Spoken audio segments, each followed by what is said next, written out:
These 4 points we're going to discuss today are going to really help transform the way you're currently preparing for the military, and they're going to make you a really good, suitable candidate for military selection.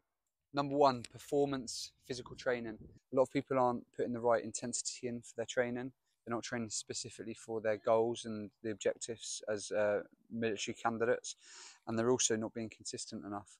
For instance, we have a candidate, say, who's joining the Royal Marines, and it's like, what are you training? I'm doing like hypertrophy work because I want to build muscle. So, right, okay, well, what's the requirements asked of you by the Royal Marines? First of all, it's a press up, sit ups, pull up test, and a bleep test.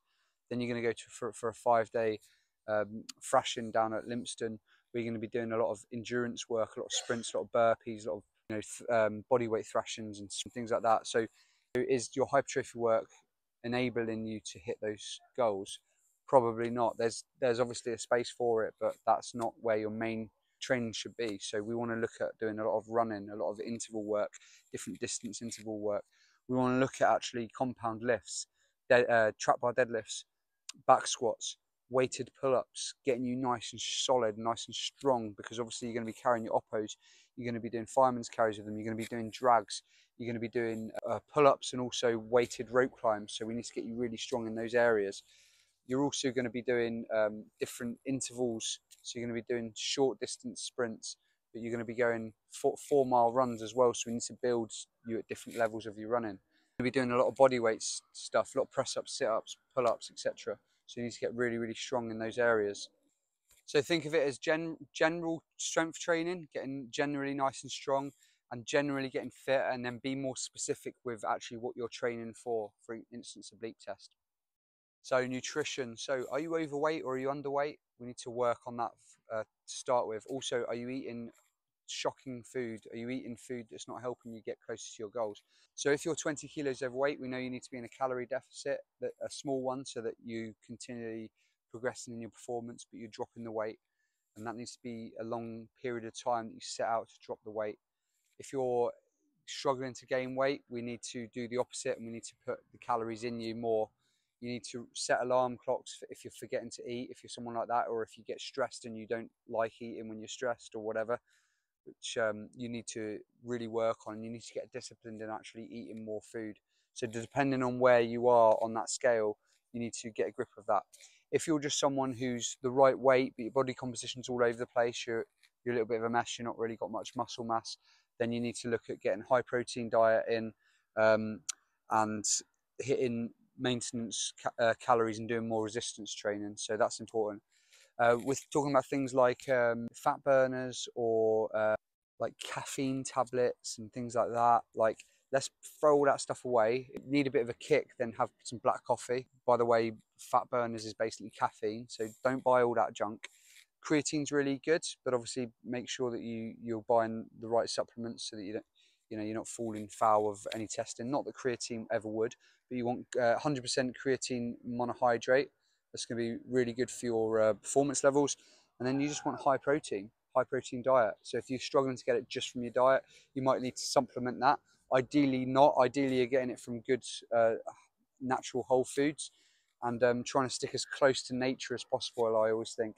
Some people like the rule of like 80-20 rule, so 80% good healthy whole foods, 20% junk. If you want to do that and that helps you stay consistent, then fine.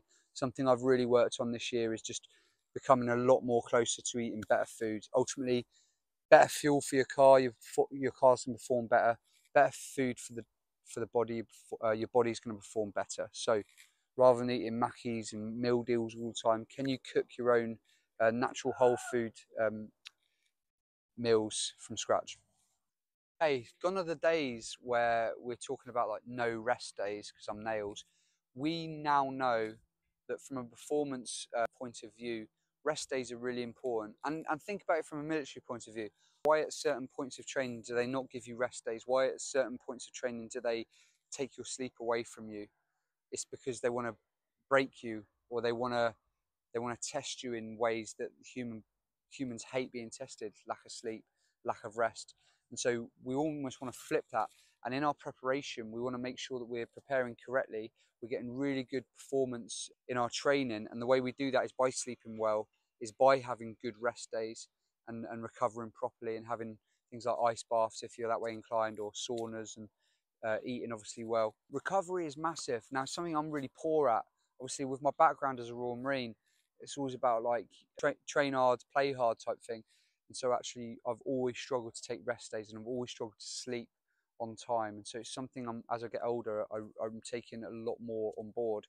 And every elite athlete is doing it. They are having rest days. They are sleeping their 8 hours minimum a night, and staying off their phone at 11 at night, and not being on TikTok at 2 a.m. Those things are not going to help you perform. You wake up in a worse mood. Your body's not repaired. And also, when we talk about like protein synthesis, like your body actually making muscle, it needs sleep to do that properly. Otherwise, you're actually leaving gains on the table because you're not sleeping correctly. You're hijacking your performance and your cognitive thinking. So take these things seriously. And it's not all about like David Goggins, 7 days a week I beast myself and I barely sleep, and all sleep is the cousin of death and all that nonsense. Like, sleep properly, recover properly. When you go into military training, those luxuries will be taken away from you, and you just got to deal with it at that time. But don't ruin yourself beforehand. When we talk about rest days, we're not just talking about monging it in bed for 12 hours. We want some good solid movement. Get out, have a walk, get outside, get some vitamin D in you, do some mobility work. You can do some like yoga stuff. Stay away from all the like meditational, like levitating, but the yoga movements are really, really good.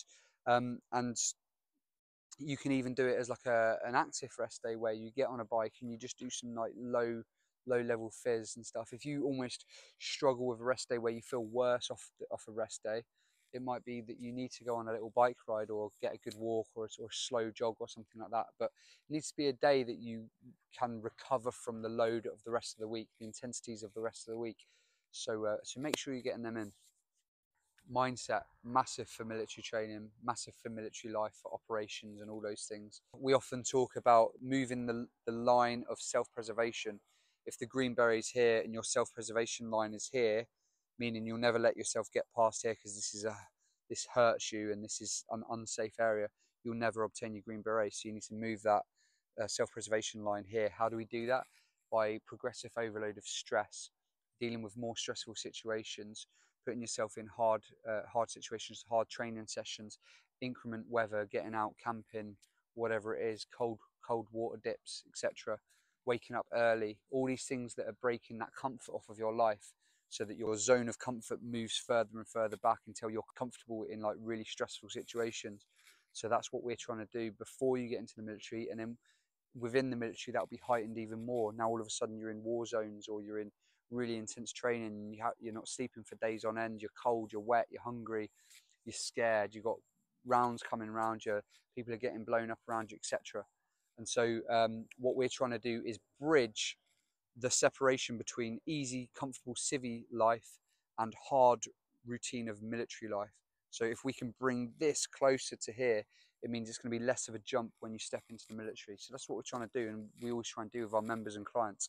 A couple of things to talk about on this: limiting beliefs. What are your current limiting beliefs? I don't think I can do this, or I can't give this amount of time, or you're half-hearting it because you're scared of fully committing and actually leaving this civvy job that you hate because it's a well-paid job, and you're scared that what if I fail in the military life and things like that. You've got to get rid of some of these limiting beliefs. Work out what yours are. Everyone will have different limiting beliefs. And then when you realize, oh, I'm actually not committing to my training because I'm scared, or actually I don't want it enough, then you've got to attack that and have these really honest conversations with yourselves. Everyone's got limiting beliefs, and so you've got to work out what yours are, and start working towards smashing them. This is stuff we're talking about a lot with our clients, our members. We run a one-to-one program that is geared up to this. It's geared up to performance athletes. It's geared up to military joiners. We've had guys going for SF, Royal Marines, Paras, French Foreign Legion, Army, Navy, RAF, Canadian forces, German forces, Belgian forces. Like, we've been doing this for a long time, and obviously I've got a background in it. My coaches have got backgrounds as Royal Marines as well. So we know what we're talking about. We've experienced it ourselves. We're not just some fitness coach gobbing off on Instagram and YouTube, giving it the big, and we've actually experienced it ourselves. We know the pressures that come with it. We know how hard it is to balance family life, military life, training, and wearing 10 different hats at once. And so I take it really seriously when I have clients come through on our one-to-one programs. I take it on I'm responsible for their preparation and how well they do in military training. So if you want to join that, drop me a message below. You can put coach and we'll send you more information on that, or you can message me on Instagram. I hope this video is really helpful though. These are 4 areas that I really want you to start thinking about if you're not already, or if you are doing it, to hone even more. What can I do? How can I be even more disciplined? How can I sort my nutrition even more? What can I be doing in my training that I'm not currently doing?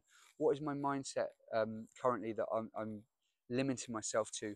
How long am I spending on social media, scrolling and watching nonsense and all that? And really be honest with yourself, because the more honest you are, the more you cut out, the more bad habits you cut out of your life, the stronger your chances are for being a successful candidate and obviously going on and having a really good career in whatever you choose to do. Cheers, guys.